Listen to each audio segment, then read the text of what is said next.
Ah. Itchy scalp is a really common and distressing symptom, but it's not always easy to diagnose. Sometimes it's a skin condition, but other times there are no visible symptoms and no other parts of your body or your skin are itching. So why is this happening?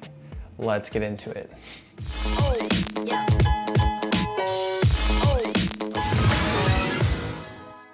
What's up guys, Trav White here. Welcome back to the channel where we cover the science of style and grooming so you can look and feel your best. If you enjoy that, please smash that like and subscribe button. And if you're a hair or beard grower, we also have an awesome community on Facebook called the Mannered Mains. Please come join the family if you have any questions or you're struggling on your hair growth journey.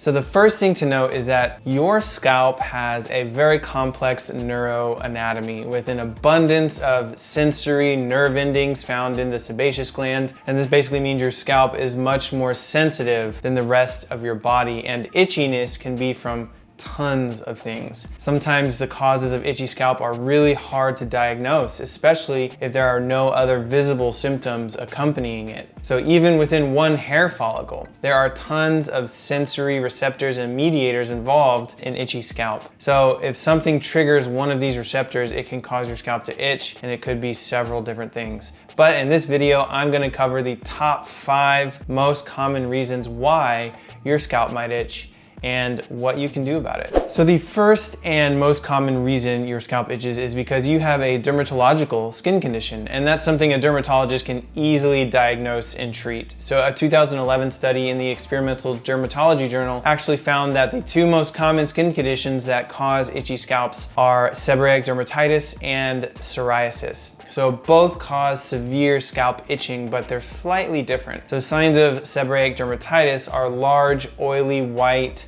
or red or yellow dandruff flakes in an oily and itchy scalp and hair. So this is much different from dry scalp flakes, which can also cause itching, but more on that in a second. And then we look at psoriasis, and this looks a little bit different. It definitely causes itching as well, but you might notice instead of oily flakes, you have silvery white scaling on your scalp. And it's usually in patches, but psoriasis and seborrheic dermatitis, while they are different conditions, they usually have similar solutions, and the mild cases can be treated with over-the-counter medical shampoos. Ingredients found in these shampoos to help fight are salicylic acid, which is found in Neutrogena T-Sal, coal tar, which is found in Neutrogena T-Gel, ketoconazole, which is found in Nizoral shampoo, and pyrithione zinc, which is found in Head & Shoulders.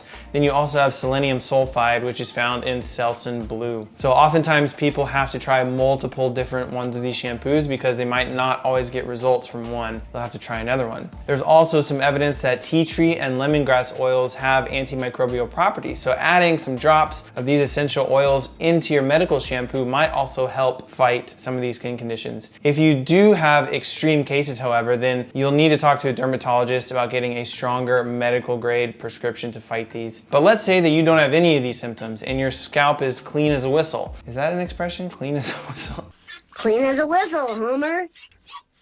I don't know. I'm not sure, but your scalp still itches. So what else could it be? Let's move on to reason number 2, which is called Xerosis Cutis, which is just a fancy way of saying you have dry, itchy scalp that's linked to a decrease in sebum production. This could be temporary based on your environment. It also, for example, if you've made drastic changes to how often you shampoo, your body may be trying to balance out its sebum production, and it could cause some of those receptors in your follicles and trigger some irritation. If this is the case, that should subside on its own in a couple of weeks. But some other causes could be like over cleansing your scalp. You know, sometimes overwashing does cause people to have greasier hair, but other times it can cause you to have really dry scalp as well. And it really comes down to the individual's response to the specific ingredients. It could be caused by using too hot of water because hot water strips the top layer of sebum from your scalp. It could be from vigorous towel drying. If you live in areas of really low humidity, it could be dry scalp if you're not drinking enough water. Itchy scalp is also worse during the cold, dry winter months. So some signs of xerosis are small white flakes from dry skin or just really bad itching. And the solution here would be to keep your skin moisturized, try washing less often, don't make any drastic changes to your shampoo and condition schedule, but rather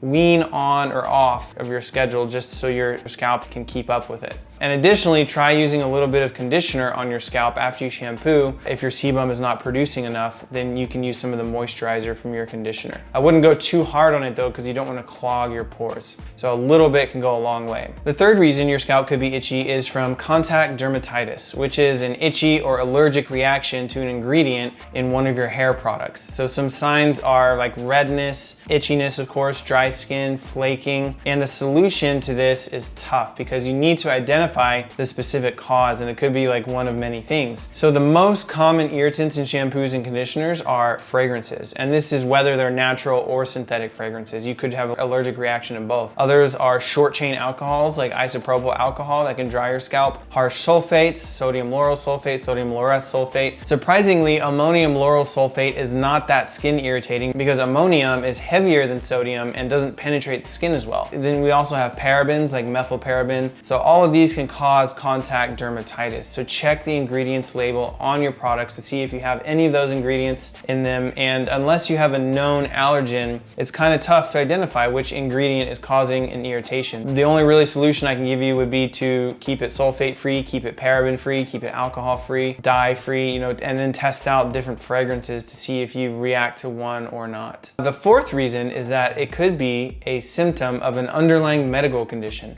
So there's a 2011 study in the Experimental Dermatology Journal that found underlying medical conditions cause what was called neuropathic itch. So if dermatological itch is, itchiness on the skin on top of the scalp from like a skin disorder or something, then neuropathic itch is when the inner nerve fibers are itchy, and scratching your skin doesn't seem to provide any relief because it's actually the inner nerve fibers that are inflamed. So the most common undiagnosed medical condition that the journal found caused this was diabetes. So if everything I've described thus far doesn't seem to be providing any relief for you, it might be worth just going in and getting your annual physical and checking your hemoglobin A1C levels and making sure that they're in the normal range. The fifth reason your scalp might be itchy is that you're part of the 1/3 of the population who suffer from a sensitive scalp and sensitive skin, right? So it could be triggered by contact dermatitis, pollution, shampoos, ingredients, conditioners, or any number of things. There were two studies, one from 2011 in the Journal of the European Academy of Dermatology and Venereology, and another one from 2008 in the Journal of Contact Dermatitis, showing that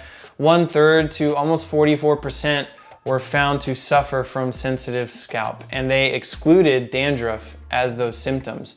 So these are people who just reported itching and prickling with no other symptoms. And the best advice I can give for people who fall into this category is to switch to a hypoallergenic shampoo, or maybe something like a gentle baby shampoo. These are sulfate free, they're dye free, they're fragrance free, they're alcohol free, and they've been tested on people who have reported having sensitive scalps. And I will leave several options in the description for you guys to check out. And I'll see you guys in the next video. Peace. Dr. Travis in the house, got my glasses on. And an oily and sketchy